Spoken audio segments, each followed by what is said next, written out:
Bienvenue dans les enquêtes du Nouveau Détective. Le Nouveau Détective, premier magazine d'enquête sur les grands faits divers, et Engel présente un dernier barbecue avant d'être interpellé. Une enquête d'Axel Vigneux. C'est le genre d'odeur qu'on sent rarement à 6h du matin. Ce mercredi 16 octobre 2019 à Valdemoro, en banlieue sud de Madrid, les habitants de la Calle de Francia sont tirés de leur sommeil par des effluves de barbecue. Et pas au stade de l'allumage.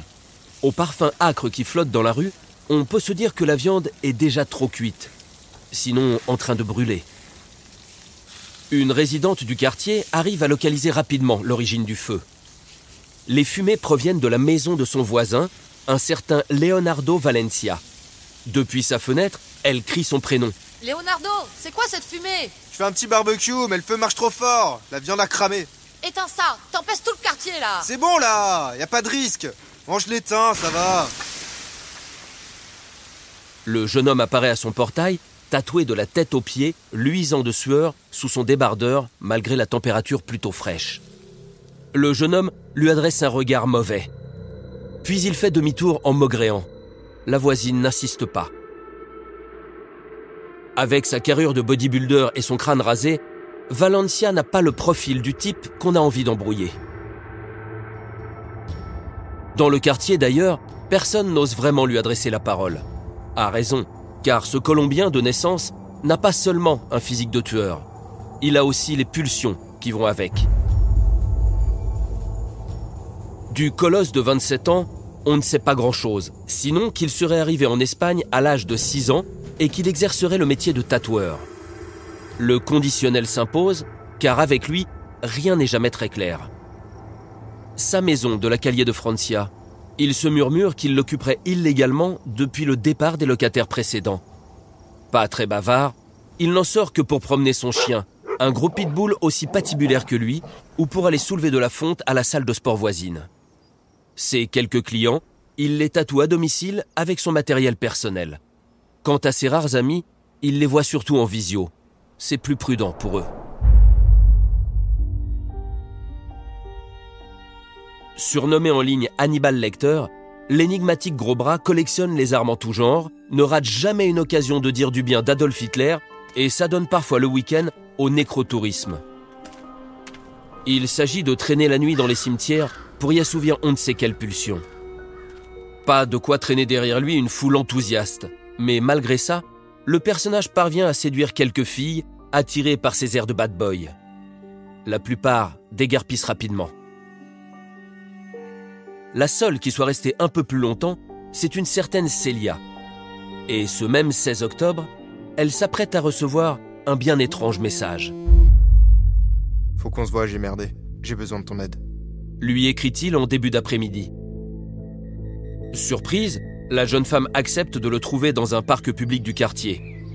Leonardo Valencia déboule au rendez-vous, toujours trempé de sueur. Il a l'air complètement défoncé. J'ai merdé, j'ai tué une fille. Puis il insiste pour que Celia vienne chez lui voir son chef-d'œuvre. Dubitative et pas vraiment rassurée, la jeune fille accepte quand même de lui emboîter le pas. En chemin, il s'arrête acheter une pelle, un caddie, des produits d'entretien, des gants et des sacs poubelles. Le kit idéal pour se débarrasser d'un corps. Mais Celia n'arrive toujours pas à croire ce qu'il raconte. Et s'il s'agit d'une blague, elle est de très mauvais goût.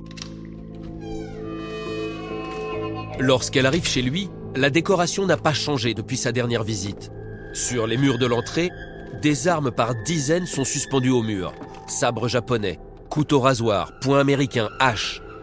Dans le salon, des masques de démons, des poupées vaudou et une collection de peintures atroces figurant des scènes de torture et des cadavres démembrés.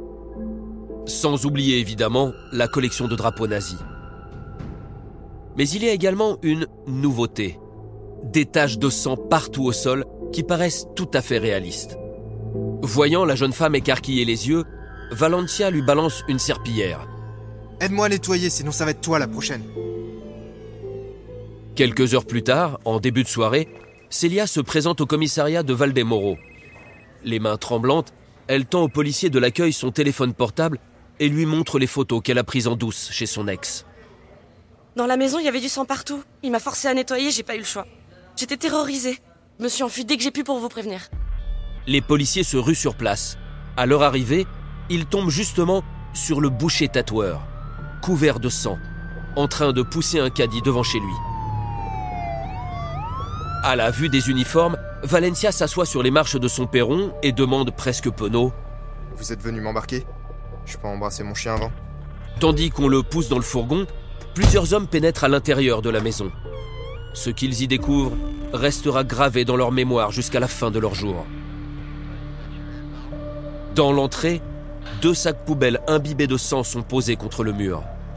À l'intérieur, une bouillie de chair, de cuir chevelu et de viscères.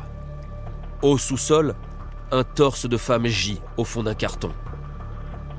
Dans la chambre, des lambeaux de peau, dont certains sont tatoués, macèrent dans des bocaux remplis de saumure.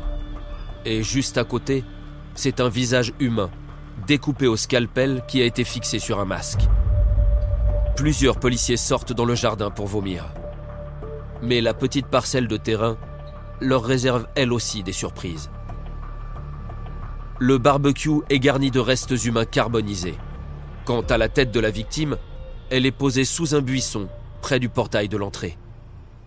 Il s'agit d'une certaine Emils, une étudiante de 19 ans, fille de policière, dont on a signalé la disparition la veille. Elle a fréquenté la même salle de sport que Valencia, et elle était même déjà venue chez lui pour se faire tatouer un poignard. Jugé en mars 2023, Leonardo Valencia a répété devant la justice ce qu'il dit depuis le départ. Emils serait morte accidentellement, étouffée lors d'un jeu sexuel consenti. La découpe, le barbecue et tout ce qui a suivi n'était qu'une tentative pour faire disparaître le corps. Mais ce n'est pas l'avis du médecin légiste, selon qui la jeune femme aurait reçu plusieurs coups de couteau avant de mourir non pas étouffée, mais étranglée. La téléphonie prouve en outre que le soir du crime, le Colombien était clairement à la recherche d'une victime. Il a tenté en vain d'attirer chez lui plusieurs de ses ex avant de jeter son dévolu sur Emils. Vers 23h, il a demandé à l'étudiante de passer le voir en prétendant se sentir mal. Puis, selon le scénario retenu par l'enquête, il l'a droguée, violée, poignardée et étranglée avec un câble. La suite est digne des films d'horreur qu'il a toujours affectionnés. Scalpel, hache, scie électrique, charbon de bois, sans oublier les trophées, dont ce fameux masque humain, gardé en souvenir comme dans Le Silence des agneaux. On n'est pas surnommé Hannibal Lecter pour rien. Le mercredi 29 mars 2023, Leonardo Valencia a été condamné à 20 ans de prison. Privé de tous ses jouets, il peut au moins être sûr d'une chose. En détention, même au milieu des pires criminels, ils seront peu nombreux à venir lui chercher des ennuis. Pour ne rater aucun épisode, abonnez-vous à notre podcast sur votre plateforme d'écoute et retrouvez tous les mercredis nos enquêtes dans le magazine Le Nouveau Détective. Nos podcasts et nos enquêtes sont également disponibles sur lenouveaudétective.com. Si l'affaire n'a pas encore été jugée ou venait à passer en appel, nous rappelons que les protagonistes bénéficient toujours de la présomption d'innocence. Les noms et prénoms de certains personnages sont susceptibles d'avoir été modifiés.